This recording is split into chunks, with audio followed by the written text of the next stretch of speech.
मैं हूं धर्मेंद्र कुमार प्रजापति और एसएमपीडी इंस्टीट्यूट के इस यूट्यूब चैनल पर आप सभी लोगों का स्वागत है। आज मैं आप लोगों के सामने बायोलॉजी क्लास 10th के फर्स्ट चैप्टर जिसका नाम है लाइफ प्रोसेस को स्टार्ट करने वाला हूं। अब से हमारी जो वीडियो है वो आपको कंटिन्यू चैप्टर वाइज जो होगा वो आपको मिलती रहेगी। तो फर्स्ट चैप्टर बायोलॉजी का जो आज मैं स्टार्ट करने जा रहा हूं जिसका नाम है लाइफ प्रोसेस। तो सबसे पहले हम लोग जानेंगे कि लाइफ प्रोसेस क्या है। लाइफ प्रोसेस जैसा कि नाम से ही पता चल रहा है, लाइफ दैट मीन्स जीवन जैसे हम लोग कह सकते हैं, और प्रोसेस का मतलब होता है प्रक्रियाएं।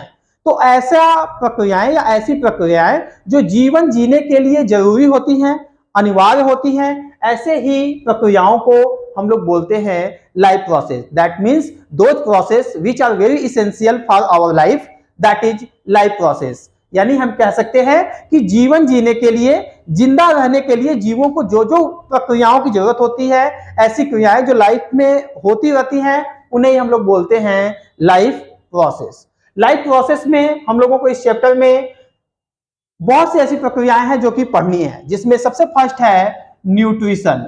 न्यूट्रिशन यानी कि पोषण बोलते हैं इसको हिंदी में। जितने भी ऑर्गेनिज्म होते हैं उनको वर्क करने के लिए एनर्जी की रिक्वायरमेंट होती है, और ये एनर्जी जो होता है वो हम लोगों को फूड से मिलता है। तो फूड को यूटिलाइज करके एनर्जी प्राप्त करना का जो प्रोसेस होता है उसे हम लोग बोलते हैं न्यूट्रिशन। सेकेंड जो लाइफ प्रोसेस है वो है रेस्पिरेशन।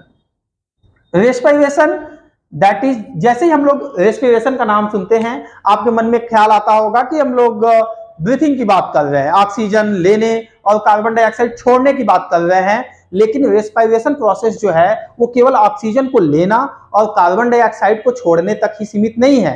इस प्रोसेस को हम लोग ब्रीथिंग बोलते हैं। एटमॉस्फेयर से एयर को अपने लंग्स में फिल करना और फिर एयर को छोड़ना, ये ब्रीथिंग होता है। और ब्रीथिंग जो है वो रेस्पिरेशन का एक पार्ट होता है। टोटल रेस्पिरेशन की बात करें तो इसमें ग्लूकोज की ऑक्सीडेशन से एनर्जी फॉर्म होती है। तो इन प्रक्रियाओं को हम लोग रेस्पिरेशन बोलते हैं। थर्ड जो लाइफ प्रोसेस हमारा है वो है सर्कुलेशन। सर्कुलेशन में हमारे बॉडी के अंदर जो भी गैसियस एक्सचेंज है वो, साथ ही साथ ग्लूकोज या मटेरियल का ट्रांसफरिंग एक प्लेस से दूसरे प्लेस पे किस तरीके से होता है, किस माध्यम से होता है, उसके बारे में हम लोग स्टडी करते हैं। तो सर्कुलेशन भी हमारा एक लाइफ प्रोसेस है। और चौथा जो लाइफ प्रोसेस है वो है एक्सक्रीशन। जब भी हम लोग फूड मटेरियल्स को इंटेक करते हैं, उनके डाइजेशन के बाद कुछ न कुछ ऐसे रॉ मटेरियल जो होते हैं या वेस्ट मटेरियल जो होते हैं हम लोगों को बॉडी में बच जाते हैं, और ये वेस्ट मटेरियल हम लोगों को अपने बॉडी से आउटपुट करना होता है, बाहर निकालना होता है, क्योंकि ये जो वेस्ट मटेरियल है ये हमारे बॉडी के लिए हार्मफुल होते हैं, नुकसानदायक होते हैं। तो इन हार्मफुल मटेरियल्स को शरीर से बाहर निकालने की जो प्रोसेस होती है उसे हम लोग बोलते हैं एक्सक्रीशन। तो ये चार ऐसी प्रक्रियाएं थी जो किसी भी जीव को, किसी भी ऑर्गेनिज्म को सरवाइव करने के लिए, जिंदा रहने के लिए बहुत ही जरूरी होती हैं, या कहें कि अनिवार्य होती हैं। जिसमें पहला था न्यूट्रिशन, दूसरा था रेस्पिरेशन, थर्ड जो था वो सर्कुलेशन, और चौथा जो था वो एक्सक्रीशन। तो इस चैप्टर में हम लोगों को ये चार टॉपिक पढ़ने हैं, और ये चार टॉपिक हम लोगों को एनिमल्स में भी पढ़ने हैं और प्लांट में भी पढ़ने हैं। दैट मीन्स हम लोगों का जो टॉपिक होगा वो होगा न्यूट्रिशन इन एनिमल्स, उसी तरीके से होगा न्यूट्रिशन इन प्लांट्स, जहां पे हम लोग इसे फोटोसिंथेसिस के नाम से पढ़ेंगे। ये टॉपिक हमारा फोटोसिंथेसिस के नाम से मिलेगा, न्यूट्रिशन इन प्लांट्स। उसी तरीके से respiration in animals and respiration in plants. Third जो लाइफ प्रोसेस है सर्कुलेशन इन एनिमल्स, और ये प्लांट में जब आएगा तो वहां पे ये ट्रांसपोर्टेशन के नाम से आएगा, circulation in animals and transportation in plants. और लास्ट जो है वो है एक्सक्रीशन, जो कि एनिमल्स में हम लोग पढ़ेंगे, और इसी टॉपिक को जब हम लोग प्लांट में पढ़ेंगे तो वहां पे ये ट्रांसपिरेशन के नाम से जाना जाएगा। तो इस तरीके से लाइफ प्रोसेस चैप्टर में हम लोगों को टोटल 4 लाइफ प्रोसेस जो कि एनिमल और प्लांट दोनों में पढ़ने हैं, यानी कुल मिला जुला करके हम लोगों के पास 8 टॉपिक होंगे। 8 टॉपिक हम लोगों को इस चैप्टर में पढ़ने हैं। तो देर किस बात की, चलिए शुरू करते हैं हम लोग पहला टॉपिक। जो फर्स्ट टॉपिक है दैट इज द न्यूट्रिशन। तो सबसे पहले अभी हमने बताया कि न्यूट्रिशन क्या है। कोई भी एनिमल या कोई भी ऑर्गेनिज्म जो होता है उसे अपने लाइफ प्रोसेस या कुछ भी एक्टिविटी करने के लिए एनर्जी की रिक्वायरमेंट होती है। जी हाँ, कोई भी ऑर्गेनिज्म को कोई भी अगर वर्क कर रहा है उस वर्क को करने के लिए एनर्जी की रिक्वायरमेंट होती है। और ये एनर्जी हमको मिलता कहां से है? एनर्जी हमको मिलता है फूड से। एनर्जी हमको कहां से मिलता है? फूड। अभी हम पढ़ा रहे हैं, आप लोग पढ़ रहे हैं, खेलते हैं, कूदते हैं, स्कूल जाते हैं, ये तमाम प्रक्रियाएं करते हैं, तो उसके बीच बीच में हम लोग क्या करते हैं? खाना खाते हैं, लंच करते हैं, ब्रेकफास्ट करते हैं। तो ये जो फूड आइटम्स है उनको हम लोग क्यों लेते हैं? क्योंकि इन फूड आइटम्स के यूटिलाइजेशन से, उनको यूज करके हम लोगों को एनर्जी प्राप्त होती है। क्योंकि कोई भी वर्क करने के लिए एनर्जी की रिक्वायरमेंट होती है। अगर हम फिजिकल वर्क कर रहे हैं, जैसे कि खेल रहे हैं, पढ़ रहे हैं, लिख रहे हैं, तो एनर्जी की रिक्वायरमेंट होती है। साथ ही साथ जब हम लोग कोई फिजिकल वर्क नहीं कर रहे हैं, यहां तक कि हम लोग अगर रेस्ट कर रहे हैं, हम लोग सोए हैं, उस कंडीशन में भी हमारे बॉडी को एनर्जी की रिक्वायरमेंट होती है। क्योंकि उस समय हम लोग कोई भी फिजिकल वर्क नहीं कर रहे हैं, लेकिन हमारे बॉडी के अंदर जो केमिकल प्रोसेस होते हैं वो होते रहते हैं। अगर हम सामान्य भाषा में बोले तो ये कह सकते हैं कि अगर हम सोए हैं तो मैं सोया हूं, लेकिन मेरी किडनी जो है वो वर्क कर रही है, मेरा हार्ट जो है वो वर्क कर रहा है, मेरा लीवर जो है वो वर्क कर रहा है। और जब वो वर्क कर रहा है तो वर्क को करने के लिए किस चीज की रिक्वायरमेंट होगी? जी हाँ, एनर्जी की रिक्वायरमेंट होगी। जब कहीं भी वर्क होगा उस वर्क को करने के लिए एनर्जी की रिक्वायरमेंट होती है। तो रेस्टिंग पीरियड में भी हम लोगों को एनर्जी की रिक्वायरमेंट होती है। ये अलग बात है कि उस समय हम लोगों को कम एनर्जी की रिक्वायरमेंट होगी। जब हम लोग फिजिकल वर्क करते हैं या कुछ उस तरीके का कार्य करते हैं, हार्ड वर्किंग करते हैं, उस समय हम लोगों को ज्यादा एनर्जी की रिक्वायरमेंट होती है। तो ये एनर्जी हम लोगों को फूड से ऑब्टेन होता है। और फूड को यूटिलाइज करके एनर्जी प्राप्त करने का जो प्रोसेस होता है, जिसमें हम लोग फूड को इंटेक करते हैं, उनको डाइजेस्ट करते हैं, उनका यूटिलाइजेशन करते हैं, इस टोटल प्रोसेस को हम लोग न्यूट्रिशन के नाम से जानते हैं। That is the nutrition. कोई भी ऑर्गेनिज्म फूड को यूटिलाइज करके एनर्जी के लिए उसका यूटिलाइजेशन कर रहा है तो उसे हम लोग बोलते हैं पोषण, यानी कि न्यूट्रिशन। अब हम लोग बात करते हैं स्टेप्स ऑफ न्यूट्रिशन की, कि न्यूट्रिशन जो है वो कितने स्टेप में कंप्लीट होता है। तो इसको आपको पता होना चाहिए कि न्यूट्रिशन जो है वो जनरली 5 स्टेप में कंप्लीट होता है। जो हायर कैटेगरी के एनिमल्स होते हैं उनमें न्यूट्रिशन जो है वो 5 स्टेप्स में कंप्लीट होता है। स्टेप्स ऑफ न्यूट्रिशन की बात कर रहे हैं हम लोग। स्टेप्स ऑफ न्यूट्रिशन में जो सबसे फर्स्ट स्टेप है that is the ingestion. Second step is digestion. Third step is absorption and fourth is assimilation and the last one is egestion। तो इस तरीके से आपने देखा कि न्यूट्रिशन जो होते हैं, उस न्यूट्रिशन जो है वो 5 स्टेप में कंप्लीट होता है। हायर एनिमल्स की बात कर रहे हैं, उनकी बॉडी में। जैसे हमारे बॉडी में न्यूट्रिशन जो होगा वो इन 5 कैटेगरी में, या कह सकते हैं 5 स्टेप में, 5 चरण में जाकर के कंप्लीट होगा। जिसका पहला स्टेप जो होता है वो होता है इंजेशन। इंजेशन में सबसे आगे जो वर्ड लगा हुआ है वो है इन। इन का मतलब होता है इनपुट करना। तो कोई भी फूड मटेरियल्स जब हम लोग अपने बॉडी में इंटेक करते हैं, दैट इज द इंजेशन। अलग अलग एनिमल्स में, अलग अलग ऑर्गेनिज्म में ये जो इंजेशन का प्रोसेस है वो अलग अलग तरीके से होता है। जैसे अगर हम अमीबा की बात करें, अमीबा एक यूनिसेलुलर ऑर्गेनिज्म है जिसका कोई भी डेफिनेट शेप नहीं होता है। जब वाटर करंट में अमीबा इस तरीके से होता है और कोई भी फूड पार्टिकल्स इसके कांटेक्ट में आता है, फूड पार्टिकल्स जैसे ही इसके कांटेक्ट में आएगा, ये अमीबा के स्यूडोपोडिया हैं। क्या है? स्यूडोपोडिया। इन्हीं स्यूडोपोडिया के माध्यम से ये फूड को इंगल्फ करेगा। जैसे ही फूड पार्टिकल्स अमीबा के बॉडी के कांटेक्ट में आते हैं, ये अपने इस बॉडी को थोड़ा सा अंदर की ओर एक कप लाइक स्ट्रक्चर में धंसा लेगा, ताकि फूड मटेरियल्स जो है वो मूव करके आगे आ सके। जैसे ही फूड पार्टिकल्स और आगे आएगा, ये अपने बॉडी को और धंसाएगा और कुछ देर बाद इसको ये फूड वैक्यूल्स में कन्वर्ट कर देगा। तो इस तरीके से आपने देखा कि अपने पास आने वाले फूड मटेरियल्स को अमीबा अपनी बॉडी के अंदर इंटर कैसे कराता है। तो ये जो प्रोसेस था, ये न्यूट्रिशन का फर्स्ट स्टेप होता है, जिसे हम लोग इंजेशन बोलते हैं। नॉर्मली कोई लायन है, वो अगर डियर का शिकार कर रहा है, हंटिंग कर रहा है, उसने जाकर के डियर का हंटिंग किया, उसके बाद उसके मांस को अपने माउथ से खींच करके खाया। तो जैसे ही उसने अपने माउथ में उस मांस के टुकड़े को लिया, वो एक तरह से क्या है, इंजेशन का प्रोसेस है। हम लोग भी खाने को लेकर के जब बैठते हैं तो हाथ से उठा करके फूड पार्टिकल्स को अपने बॉडी के अंदर, अपने माउथ के थ्रू, अपने बकल कैविटी में डालते हैं। ये जो प्रोसेस होता है, इसी को हम लोग बोलते हैं इंजेशन। आई होप ये आप समझ गए होंगे। नेक्स्ट जो स्टेप्स है न्यूट्रिशन का, दैट इज द डाइजेशन। अब आपको जानना है कि ये डाइजेशन होता क्या है। जो भी फूड पार्टिकल्स हम लोग खाते हैं, वो पहले तो कॉम्प्लेक्स होता है, दूसरी बात ये वाटर में इनसॉल्युबल होते हैं, और तीसरी बात ये है कि इनके साइज जो होते हैं वो काफी लार्ज होते हैं। अब इन फूड पार्टिकल्स को उनके सिंपल मॉलिक्यूल्स में ब्रेक डाउन करना होता है, तोड़ना पड़ता है। तो ये जो तोड़ने की और प्रोसेस जो है, जिससे कि हम लोग फूड पार्टिकल्स को उनके सिंपल मॉलिक्यूल्स में ब्रेक करते हैं, इन्हीं प्रोसेस को हम लोग बोलते हैं digestion. That means the conversion of the complex and insoluble food particles into their simpler molecules, simpler form. जो भी फूड मटेरियल्स हमने खाया था, वो कहीं ना कहीं साइज में जो था वो बड़ा था, कॉम्प्लेक्स था, वाटर में इनसॉल्युबल था। ये हम लोगों के बॉडी में जाने के बाद बॉडी में कुछ ऐसे प्रोसेस होंगे, ऐसी प्रक्रियाएं होंगी, जिनसे ये फूड पार्टिकल्स जो होंगे वो अपने मोनोमर्स में, अपने छोटे छोटे पार्टिकल्स में क्या होंगे, ब्रेक हो जाएंगे। चाहे वो फिजिकल प्रोसेस के थ्रू हो, चाहे केमिकल प्रोसेस के थ्रू हो, ये प्रोसेस जो है ये कहलाता है डाइजेशन।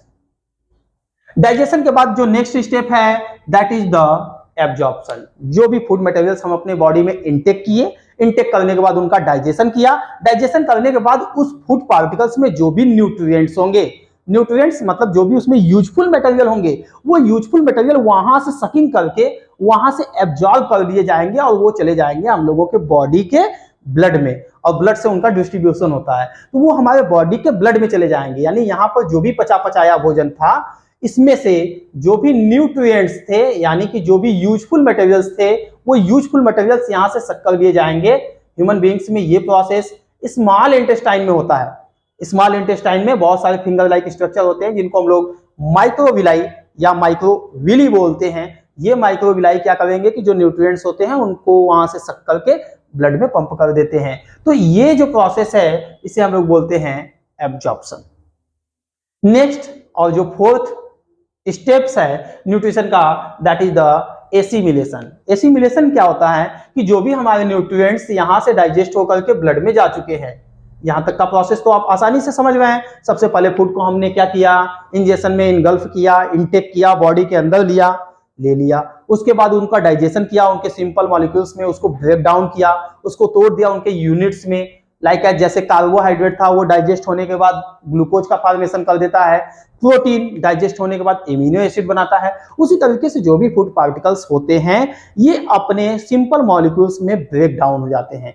तो इस प्रोसेस को बोलते हैं डाइजेशन। डाइजेशन के बाद उनका एब्जॉर्प्शन हुआ, हमारी बॉडी जो है उन यूजफुल मटेरियल्स को अपने सेल्स के लिए, अपने बॉडी के लिए उनका सकिंग कर लिया, उसको एब्जॉर्ब कर लिया, उसको खींच लिया, या कह सकते हैं उनको सोख लिया, तो उसको हम लोग बोलते हैं एब्जॉर्प्शन। अब ये जो फूड मटेरियल्स आपके ब्लड के थ्रू आपके सेल्स में चले जाएंगे, क्योंकि यूटिलाइजेशन सेल्स में ही होना है, तो वो आपके चले जाएंगे सेल्स में, और सेल्स में जाकर के उनके साइटोप्लाज्म में जाकर के मिक्स हो जाएंगे। जो भी फूड मटेरियल्स हैं, जो भी न्यूट्रिएंट्स हैं, वो ब्लड के थ्रू सेल्स में गए, और सेल्स में जाकर के उनके साइटोप्लाज्म में जाकर के मिक्स हो जाते हैं। इस प्रोसेस को हम लोग बोलते हैं एसिमिलेशन।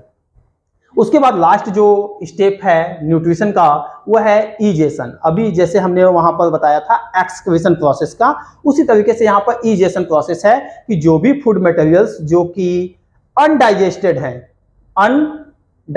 हैं, ये अनडाइजेस्टेड फूड मटेरियल्स जो होते हैं, ये हमारे बॉडी से आउटपुट हो जाते हैं, बाहर निकल जाते हैं। तो इस प्रोसेस को बोलते हैं ईजेशन। इस तरीके से आपने देखा कि न्यूट्रिशन क्या होता है, न्यूट्रिशन में कौन कौन से स्टेप्स हैं, वो स्टेप्स किस तरीके से परफॉर्म करते हैं या किस तरीके से होते हैं। अब अगला जो टॉपिक है हमारा, वो है मोड्स ऑफ न्यूट्रिशन। यानी अब हम लोग बात करने वाले हैं मोड्स ऑफ न्यूट्रिशन की, ऑर्गेनिज्म में किस किस तरीके से न्यूट्रिशन होता है। तो हम लोग बचपन से पढ़ते आ रहे हैं मोड्स ऑफ न्यूट्रिशन के बारे में क्लास 6 में हमने पढ़ा था, 7th में पढ़ा था कि मोड्स ऑफ न्यूट्रिशन, न्यूट्रिशन जो होता है वो दो तरीके का होता है। एक होता है ऑटोट्रॉफिक न्यूट्रिशन और दूसरा है हेटरोट्रॉफिक न्यूट्रिशन। ऑटोट्रॉफिक न्यूट्रिशन में ऐसे ऑर्गेनिज्म आते हैं जो सेल्फ न्यूट्रिशन करते हैं, यानी जो अपना फूड फॉर्मेशन स्वयं कर लेते हैं, खुद बना लेते हैं, तो ऐसे ऑर्गेनिज्म ऑटोट्रॉफ्स कहलाते हैं। और उनका ये जो न्यूट्रिशन का प्रोसेस है, उस प्रोसेस को हम लोग बोलते हैं ऑटोट्रॉफिक न्यूट्रिशन। आई होप आप लोग समझ गए होंगे ऑटोट्रॉफिक न्यूट्रिशन क्या है। Autotrophic nutrition those organism which obtain their food by themselves, या कह सकते हैं those organism which make their food by themselves, that is the autotrophs, and such type of nutrition is known as autotrophic nutrition. Autotrophic nutrition को further दो part में divide किया गया है। First is the photosynthetic and second is the chemosynthetic. Photosynthetic that means इसमें ऐसे organism आते हैं, या कह सकते हैं ऑल ग्रीन प्लांट्स। जितने भी ग्रीन प्लांट्स होते हैं ये क्लोरोफिल के प्रेजेंस में फोटोसिंथेसिस करते हैं। जी हाँ, जितने भी हरे पौधे हैं ये फोटोसिंथेसिस प्रोसेस करते हैं, और फोटोसिंथेसिस प्रोसेस करने वाले ऑर्गेनिज्म फोटोसिंथेटिक कहलाते हैं। इसमें ग्रीन प्लांट्स आते हैं जिनके पास क्लोरोफिल होता है। ये जनरली होता क्या है फोटोसिंथेसिस प्रोसेस, यानी ये ऐसा प्रोसेस है जिसमें कोई भी लिविंग ऑर्गेनिज्म, या कह सकते हैं ग्रीन प्लांट्स, जनरली कुछ बैक्टीरिया भी आते हैं इसलिए मैंने लिविंग ऑर्गेनिज्म की बात की। तो इसमें ग्रीन प्लांट्स जिनके पास क्लोरोफिल होता है, ये एटमॉस्फेयर से कार्बन डाइऑक्साइड लेकर के, सॉइल से वाटर लेकर के, क्लोरोफिल और सनलाइट के प्रेजेंस में, सनलाइट एंड क्लोरोफिल के प्रेजेंस में ये ग्लूकोज का फॉर्मेशन करते हैं। C6H12O6 ये ग्लूकोज का फॉर्मूला है O2।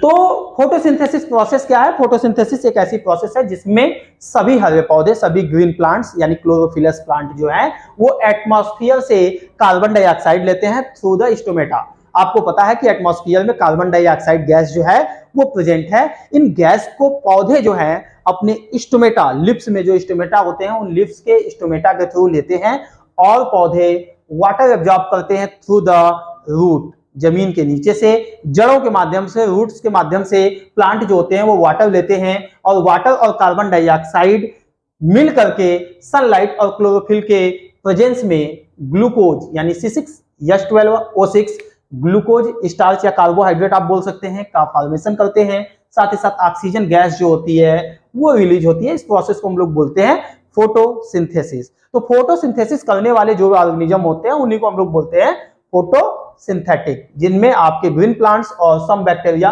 दैट कंटेन क्लोरोफिल ये आते हैं। नेक्स्ट जो है वो है कीमोसिंथेटिक। ये भी ऐसे ऑर्गेनिज्म है जो अपना न्यूट्रिशन सेल्फ करते हैं, खुद करते हैं, ऑटोट्रॉफ्स हैं यानी ऑटोट्रॉफिक न्यूट्रिशन करते हैं, बट ये केमिकल सब्सटेंस से अपना न्यूट्रिशन करते हैं। ये लाइट से अपना न्यूट्रिशन नहीं कर रहे हैं। ये अपना न्यूट्रिशन किससे करेंगे? ये कर रहे हैं अपना न्यूट्रिशन केमिकल सब्सटेंस से, कुछ भी इनऑर्गेनिक सब्सटेंस से ये जब अपना न्यूट्रिशन करते हैं तो इनको हम लोग बोलते हैं कीमोसिंथेटिक ऑर्गेनिज्म। इनमें जनरली बैक्टीरिया आते हैं, like as sulphur bacteria, iron bacteria. ये ऐसे बैक्टीरिया हैं जो केमिकल सब्सटेंस से अपना न्यूट्रिशन करते हैं, तो उन्हें एक अलग कैटेगरी में डिवाइड किया गया है। इसका नाम है कीमोसिंथेटिक, रसायन संश्लेषी हिंदी में ऐसे बोलते हैं। नेक्स्ट अब हम लोग चलते हैं हेटरोट्रॉफिक न्यूट्रिशन की तरफ, यानी ऐसे ऑर्गेनिज्म जो अपना न्यूट्रिशन कहीं ना कहीं दूसरे ऑर्गेनिज्म से ऑब्टेन करते हैं, तो ऐसे ऑर्गेनिज्म को हेटरोट्रॉफ्स बोलते हैं। और इस तरीके के न्यूट्रिशन जो होता है उस न्यूट्रिशन को हम लोग बोलते हैं हेटरोट्रॉफिक न्यूट्रिशन। जी हाँ, हेटरोट्रॉफिक न्यूट्रिशन को फिर से डिवाइड किया गया। फर्स्ट है पैरासाइट्स, थोड़ा सा इरेज कर देते हैं ताकि स्पेस आ जाए। तो हम लोग बात करने जा रहे हैं पैरासाइट्स की, कि पैरासाइट्स क्या होते हैं। पैरासाइट्स ये हेटरोट्रॉफिक न्यूट्रिशन का फर्स्ट एग्जांपल है। पैरासाइट ऐसे ऑर्गेनिज्म होते हैं which obtain their food by the other living organism, यानी ऐसे जीव या ऐसे ऑर्गेनिज्म जो अपना फूड मटेरियल दूसरे लिविंग ऑर्गेनिज्म से प्राप्त करते हैं, उन्हीं को हम लोग पैरासाइट बोलते हैं। जैसे मॉस्किटो हम लोगों को बाइट करते हैं, तो मॉस्किटो हम लोगों को काट रहा है तो कहीं ना कहीं वो अपना न्यूट्रिशन हमारी बॉडी से ऑब्टेन कर रहा है, that is the mosquito is the parasite. उसी तरीके से डिजीज प्रोड्यूस करने वाले जितने भी बैक्टीरिया होते हैं, जितने भी माइक्रो ऑर्गेनिज्म जो डिजीज को प्रोड्यूस कर रहे हैं, सब पैरासाइट के कैटेगरी में आते हैं। पैरासाइट यानी कोई भी लिविंग ऑर्गेनिज्म से न्यूट्रिशन करेंगे। एक लिविंग ऑर्गेनिज्म दूसरे लिविंग ऑर्गेनिज्म से न्यूट्रिशन करेगा। इसमें केवल एक ही लिविंग ऑर्गेनिज्म को बेनिफिट होता है। लाइक जैसे ये है होस्ट और ये है गेस्ट। होस्ट जिनकी बॉडी पर न्यूट्रिशन होता है उनको होस्ट बोलते हैं, और जो बाहर से आकर के न्यूट्रिशन करते हैं उनको गेस्ट बोलते हैं। तो पैरासाइट्स में क्या होता है कि जो भी गेस्ट होते हैं वही बेनिफिशियल होते हैं, उन्हें ही फायदा होता है। जैसे मॉस्किटो अगर हमें बाइट किया तो उसे हमें कोई भी बेनिफिट नहीं है, हमें उससे हार्म हो सकता है, या जरूरी नहीं कि हार्म हो, घाटा नहीं भी हो सकता, बट हमें कोई भी बेनिफिट उससे नहीं होगा। लेकिन उस मॉस्किटो को हमसे कहीं ना कहीं फायदा जरूर होगा। तो ये एग्जांपल्स जो है वो है पैरासाइट्स के। नेक्स्ट जो हेटेरोट्रॉपिक कैटेगरी में आते हैं वो हैं सैप्रोफाइट्स, यानी सैप्रोफाइट्स जिसमें आपके फंजाई यानी फंगी और बैक्टीरिया आते हैं। फंगी और बैक्टीरिया आते हैं। ये ऐसे ऑर्गेनिज्म होते हैं जो डेड और डिकेइंग मटेरियल से अपना न्यूट्रिशन करते हैं। जी हाँ, ऐसे ऑर्गेनिज्म जो डेड एवं डिकेइंग मटेरियल पे ग्रो करके उनसे अपना फूड ऑब्टेन करते हैं, तो ऐसे ऑर्गेनिज्म को हम लोग सैप्रोफाइट्स बोलते हैं।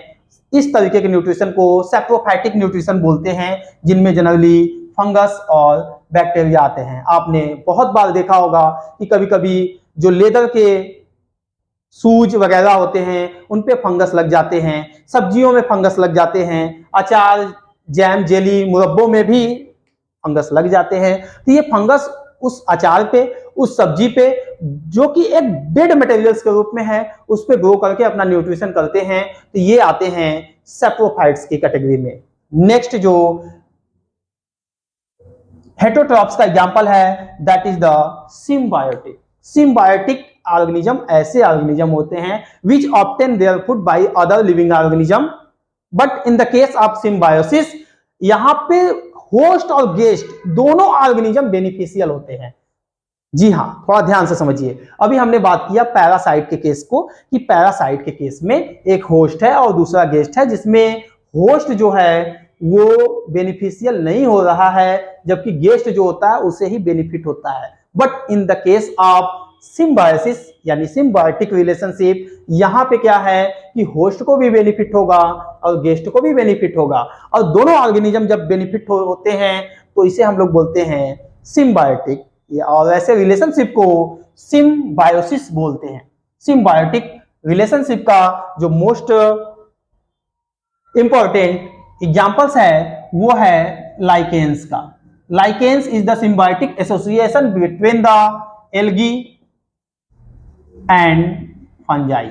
एक ऐसा एसोसिएशन है जिसमें एल्गी और फंजाई दोनों साथ साथ होते हैं, तो ऐसे एसोसिएशन को हम लोग लाइकेंस बोलते हैं। लाइकेंस में दोनों भाग होते हैं, उसका कुछ हिस्सा जो होता है वो एल्गी जैसा होता है, कुछ हिस्सा जो है वो फंजाई जैसा होता है। अब इस केस में ये जो लाइकेंस है वो एल्गी की भांति फोटोसिंथेसिस करेगा, क्योंकि एल्गी जो होते हैं वो जनरली ग्रीन होते हैं और ग्रीन होने की वजह से ये फोटोसिंथेसिस प्रोसेस करते हैं। दैट मीन्स न्यूट्रिशन जो होगा वो एल्गी के भांति होगा, और फंजाई जो हैं ये यहाँ पर रिप्रोडक्शन करने का काम करते हैं। तो ये दोनों एक साथ होते हैं और जो भी फूड मटेरियल्स बनेगा इसमें ये भी बेनिफिट होगा, एल्गी वाले पार्ट को भी बेनिफिट होगा और फंजाई वाले पार्ट को भी बेनिफिट होगा। तो ये एक एग्जांपल था सिम्बायोटिक एसोसिएशन का या सिम्बायोटिक रिलेशनशिप का। इसके अलावा एक और इंपॉर्टेंट एग्जांपल्स जो आप लोगों के सामने मैं प्रेजेंट करने जा रहा हूं सिम्बायोटिक रिलेशनशिप का, that is the rhizobium. Rhizobium ये एक बैक्टीरिया है, इसका नाम आपने सुना हुआ होगा। राइजोबियम बैक्टीरिया जो है ये लेग्यूम प्लांट के रूट नोड्यूल में प्रेजेंट होता है। लेग्यूम प्लांट के जो रूट होते हैं उनके नोड्यूल में ये बैक्टीरिया प्रेजेंट होता है। ठीक है, राइजोबियम बैक्टीरिया जो है वो लेग्यूम प्लांट यानी जो भी दाल वाले पौधे होते हैं, चना, मटर, मूंग, मसूर, इन पौधों के रूट में और रूट के नोड्यूल में, नोड्यूल का मतलब जहां पे गांठें होती हैं उनको नोड्स बोलते हैं, वहां पे ये प्रेजेंट होते हैं। ये करते क्या है कि इन राइजोबियम को इन रूट्स में रहने के लिए हैबिटेट मिल जाता है, हैबिटेट मिल जाता है। दैट मीन्स ये जो बैक्टीरिया हैं वो तो बेनिफिशियल हो गए क्योंकि उनको इन प्लांट के रूट में रहने के लिए घर मिल गया, और घर मिल गया तो इनको रहने के लिए बेनिफिट हो गया। अब ये कर क्या रहे हैं कि ये एटमॉस्फेयर के नाइट्रोजन को नाइट्राइट और नाइट्रेट में कन्वर्ट करते हैं। जी हाँ, एटमॉस्फेयर में 78% नाइट्रोजन होता है, ये बात सबको पता है, लेकिन प्लांट के ग्रोथ के लिए नाइट्रोजन जो है वो काफी इंपॉर्टेंट होता है, या कह सकते हैं कि मोस्ट इंपॉर्टेंट होता है। बट कोई भी प्लांट इस नाइट्रोजन को एटमॉस्फेयर से डायरेक्ट एब्जॉर्ब नहीं कर पाता है। ऐसे केस में ये जो लेग्यूम प्लांट के रूट नोड्यूल में प्रेजेंट राइजोबियम बैक्टीरिया इस नाइट्रोजन को उनके कंपाउंड में कन्वर्ट करता है। ये नाइट्रोजन को नाइट्राइट और नाइट्रेट में बदल देता है। इस प्रोसेस को नाइट्रोजन फिक्सेशन बोलते हैं। अब एटमॉस्फेयर के चेंज इस नाइट्रोजन कंपाउंड को ये प्लांट जो होंगे आसानी से एब्जॉर्ब कर लेते हैं। इस तरीके से ये प्लांट जो है वो बेनिफिशियल हुआ, साथ ही साथ इसके रूट्स में रहने के लिए हैबिटेट मिला बैक्टीरिया को, तो बैक्टीरिया भी बेनिफिट हुआ। तो इन केस में हमने देखा कि राइजोबियम बैक्टीरिया भी बेनिफिशियल हुआ, और साथ ही साथ जो लेग्यूम प्लांट थे वो भी बेनिफिशियल हुए क्योंकि उनको नाइट्रोजन उनके कंपाउंड के फॉर्म में उनको ऑब्टेन हो गया। तो इस तरीके के एसोसिएशन को हम लोग सिम्बायोटिक एसोसिएशन या सिम्बायोटिक रिलेशनशिप बोलते हैं। और एक जो लास्ट पॉइंट अभी हम लोगों का बचा है वो है होलोजोइक न्यूट्रिशन। होलोजोइक न्यूट्रिशन क्या होता है? अभी हम लोगों ने पैरासाइट्स, सैप्रोफाइट्स और सिम्बायोटिक की बात की है, लेकिन कहीं भी हम लोगों को हायर कैटेगरी के एनिमल्स या ह्यूमन बींग्स दिखाई नहीं दिए किसी एग्जाम्पल में कि आखिर ह्यूमन बींग्स जो हैं उनमें न्यूट्रिशन किस तरीके से होता है। तो जो भी हायर कैटेगरी के एनिमल्स होते हैं उनमें होलोजोइक न्यूट्रिशन होता है। जी हाँ, होलोजोइक न्यूट्रिशन क्या है? ये ऐसा न्यूट्रिशन है जिसमें एनिमल्स जो होते हैं वो कॉम्प्लेक्स फूड पार्टिकल्स के डाइजेशन से अपना न्यूट्रिशन करते हैं। यानी अभी तक पैरासाइट्स में जो भी ऑर्गेनिज्म थे वो डाइजेस्टेड फूड ही डायरेक्ट एब्जॉर्ब कर रहे थे। सेप्रोफाइट्स में जो भी फंजाई या बैक्टीरिया थे ये भी डाइजेस्टेड फूड को ही डायरेक्ट सकिंग कर रहे थे। सिम्बायोटिक में भी पचा पचाया भोजन या इस तरीके से उनको बेनिफिट मिल रहा था। बट इन होलोजोइक न्यूट्रिशन जो भी एनिमल्स होंगे वो सबसे पहले फूड लेंगे और फूड को डाइजेस्ट करेंगे, और इनके डाइजेशन के बाद जाकर के इनका यूटिलाइज करके अपना न्यूट्रिशन करेंगे। तो ऐसे न्यूट्रिशन को हम लोग बोलते हैं holozoic nutrition. Cat, dog, horse, sheep, human beings ये सभी होलोजोइक न्यूट्रिशन के अंतर्गत आते हैं क्योंकि ये अपने फूड को सबसे पहले खाते हैं, उनको डाइजेस्ट करते हैं, तब जाकर के उनका यूटिलाइजेशन करके कहीं ना कहीं उससे एनर्जी प्राप्त करते हैं। तो इस तरीके का न्यूट्रिशन जो है वो होलोजोइक न्यूट्रिशन कहलाता है। तो स्टूडेंट्स, आज के इस क्लास में हम लोगों ने देखा कि न्यूट्रिशन क्या है, और स्टेप्स ऑफ न्यूट्रिशन की भी बात हम लोगों ने किया कि न्यूट्रिशन कितने स्टेप्स में होता है। मोड्स ऑफ न्यूट्रिशन की बात की है कि न्यूट्रिशन जो है वो किन मोड्स में होता है, autotrophic nutrition, heterotrophic nutrition, example के साथ में। उम्मीद है कि आप लोगों को ये वीडियो अच्छी लगी होगी। अगर आप हमारे इस चैनल पर नए हैं तो चैनल को सब्सक्राइब जरूर करें, साथ ही साथ बेल आइकन को जरूर दबाएं ताकि हमारी जितनी भी वीडियो हो वो सबसे पहले आप तक पहुंचे। वीडियो को अंत तक देखने के लिए आप सभी लोगों का धन्यवाद। Thank you.